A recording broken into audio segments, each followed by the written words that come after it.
guys, I just wanted to make a quick video on this Golden Charlatan Slayer BV build I made, since I'm probably done with the league because I have a move to prepare for and I'm probably going to be playing Last Epoch soon. So yeah, this is a Frenzy Charge stacking Slayer build, and there's two main reasons for going Slayer. So Slayer is a pretty mid ascendancy at this point in the game, but it is fairly nice for AoE due to this impact node.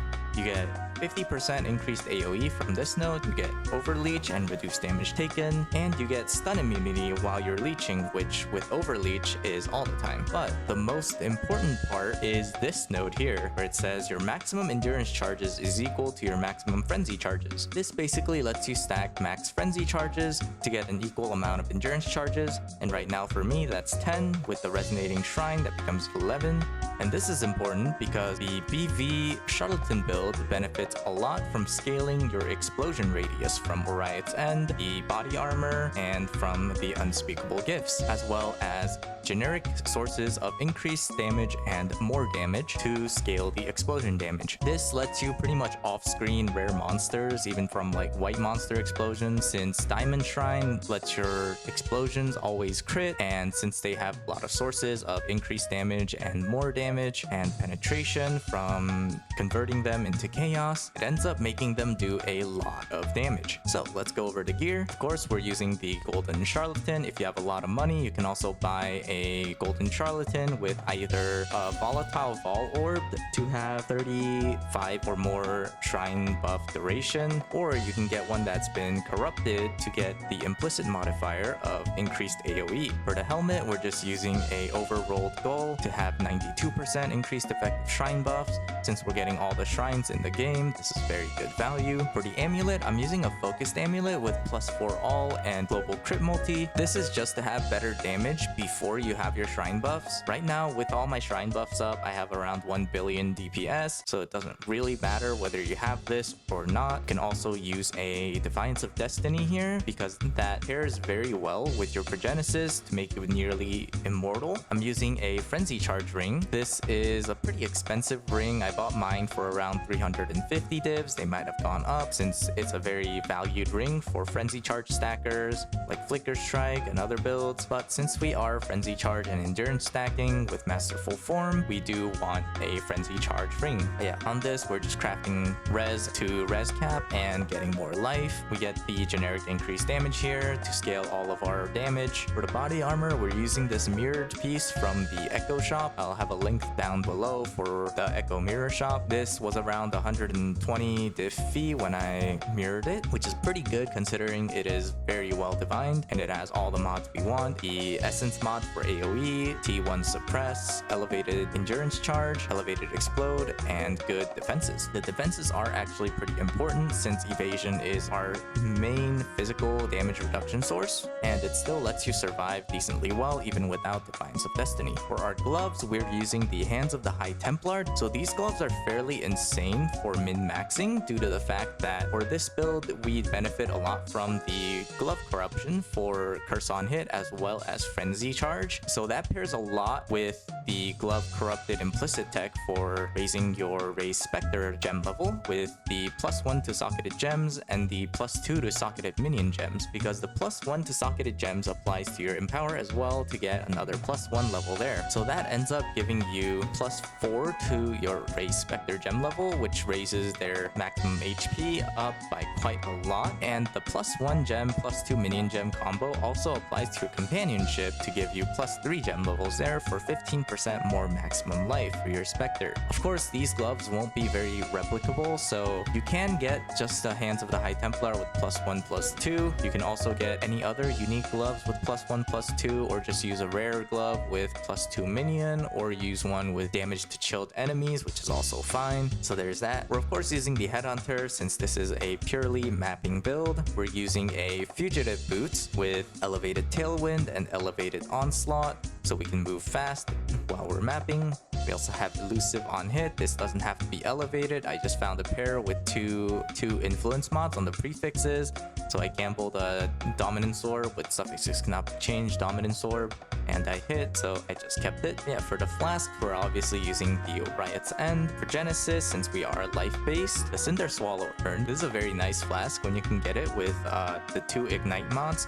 So this gives you Malediction and increased damage taken by monsters to have a 20% more damage multiplier. This is multiplicative with penetration, with reduced res. It also gives us Recover Energy Shield on kill, which is very nice for recovering our energy shield, since with Impenetrable and Headhunter mods, you can get around 15,000 energy shield, which we don't really have a source of energy shield leech, so this is the way we top it up while we're mapping. Since we require a lot of movement speed, since we're not really using a travel skill on this build, we do want to use a Quicksilver Flask with increased effect and movement speed. For our 5th flask, we're using a Wine of the Prophet. This is more of a free slot. You can also use like a Diamond Flask to make your crits more consistent at the beginning before you have Diamond Shrine. You can also use an Atziri's Promise to get 8% Fizz's extra chaos, as well as chaos damage leached as life. Yeah, for the tree, we're of course passing down here for Disciple of the Unyielding and Disciple of the Slaughter. These are 2 very good nodes. This lets us generate our endurance and frenzy charges before we get our Resonating Shrine. Resonating Shrine grants endurance, frenzy, and power charge on hit, which is very good. But before then, you're kind of reliant on these generations on kill. These 2 nodes also give us generic increased damage per frenzy and endurance charge, which is very good for scaling our explosion damage. We also get 3% increased AoE per endurance charge from here, as well as on the elevated conquest mod. So that gives us 6% increased AoE per endurance charge. With the Resonating Shrine, that becomes 66% increased AoE, which is very good for scaling our explosion AoE. We get 2% increased movement speed for frenzy charge, so this makes the build very fast while we're mapping. We're using 3 of these medium clusters with Assert Dominance and Towering Threat to scale our AoE. We use the Supreme Ostentation to ignore attribute requirements. This lets us bypass the downside of having pretty high int requirement on the Golden Charlatan, as well as on the Necrotic base with the 200% increased attribute requirements. This also lets us use the Elegant Hubris to stack these nodes for minions at 80% increased maximum life. This gives us a ton of flat damage, so you do want at least 3 of these. This specific seed is also the only one that has 1 of these increased mana reservation efficiency of skills. This lets us slot in pretty much all the auras we want with an Enlighten 4 and have enough mana for it. It also has 2 of these increased damage per endurance charge nodes. This ends up becoming 220% generic increased damage, which is very good. Of course, in the middle, we're using the standard BV setup of Unnatural Instinct, Valborn Might of the Meek, and the Light of Meaning to get quite a bit of useful stats, such as 54% increased AoE, as well as around 200-300% increased chaos damage. We're getting 100% Fizz to chaos conversion with Overwhelming Malice to get Unholy Might on critical strike on our large cluster. We're also using the Impossible Escape in conjunction with the Elegant Hubris to grab these nodes without much passive point investment. We're using the Watcher's Eye for chaos resistance while affected by Purity of Elements, as well as phasing while affected by haste. This gives us perma-phasing, which feels very good, as well as capped chaos res. With our Progenesis Flask up, we have over 90%, and that's important since the resistance shrine that you get from Golden Charlatan increases your maximum chaos resistance to 90 as well, so that helps with that. We're taking the Lycia node for 6-7% of our elemental damage being converted to chaos. This just helps a lot with scaling just chaos damage to scale all of our explosions, including our Riot's End. Of course, since we're Supreme Ostentation, that also means we can tattoo all of our small nodes. For the Strength node, we're just getting % Fizz. For the Dex nodes, we're getting as much suppress as we need to cap. For me, that is 4 of them with Mage Bane, and then for the rest of the nodes, we're just getting movement speed. I'm also using the Forbidden Flame and Flesh for Endless Hunger to become stun immune, and for the rest of the jewel slots, I'm using jewels like this with Life, Crit Multi, Global Fizz, generic increased damage, and increased minion life. Right now, I have a phase run slotted just to be a little bit faster before you get your Excel Shrine. You shouldn't be spamming this as it does eat up your frenzy charge charges and you don't really want that, but it is fairly useful for speeding up your maps a little, since when you have 11 frenzy charges, this phase run does last like 40-50 seconds. For the imbue, I'm using level 1 more duration. You can also get life tap here and then get more duration on your gem instead. Level 21-20 life tap ends up being more damage, but 20-23 more duration ends up being a lot more duration.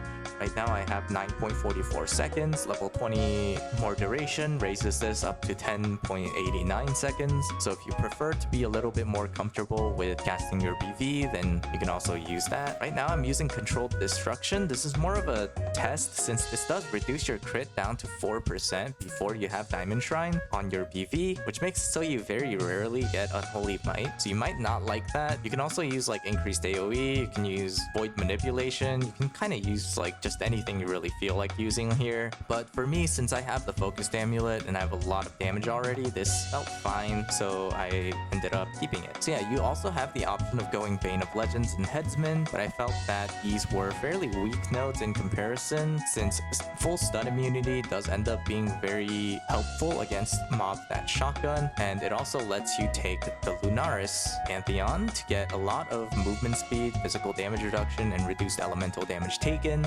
as well as some projectile avoidance. But yeah, that's the build. I'll probably be playing Last Epoch for the next coming weeks and preparing for my move, so this is probably the last PoE video I'll make for a while. Yeah, a few things I forgot to mention. I think one of the few reasons why some of the bigger content creators didn't go for this kind of build is due to the fact that this is a mapping focused build, but charge stackers traditionally don't really have a great time with that, due to the fact that once you're this far into the league, you only really go Eater Altar to fish for div altars and get the player quant multipliers. But there's two big downsides to charge stackers. One is the frenzy charge. One reduces your defenses to practically zero, so your evasion will be pretty much non-existent once you press that altar, as well as your energy shield. It'll be very close to or at zero, and your endurance charges pretty much reduce your leech rate down to zero because it reduces your recovery rate. So basically your leech and your regen will pretty much be at zero the whole map. You will still count as leeching, so you do still get the reduced damage taken as well as the stun immunity from your Slayer Ascendancy nodes, but you will have to find other ways to recover your life and energy shield. So the way I get around that is the energy shield recovery on kill on the Cinder Swallow Flask, as well as the Blood Drinker node here for 2% recover life on kill. Because we kill so many mobs in these maps, it's not really that noticeable until you're like pretty much done with the map and there's like some stragglers and you're trying to pick up loot. And in those situations, trying to recover life without leech is fairly annoying. But if that's the only downside to get this fast of a build with this big of AoE with this much damage, then I personally think that's a good trade-off. Some other content creators might not. So yeah, that's the only really big downside that I've seen for this build. So if you're fine with that, then I'm sure you'll like this build. So yeah,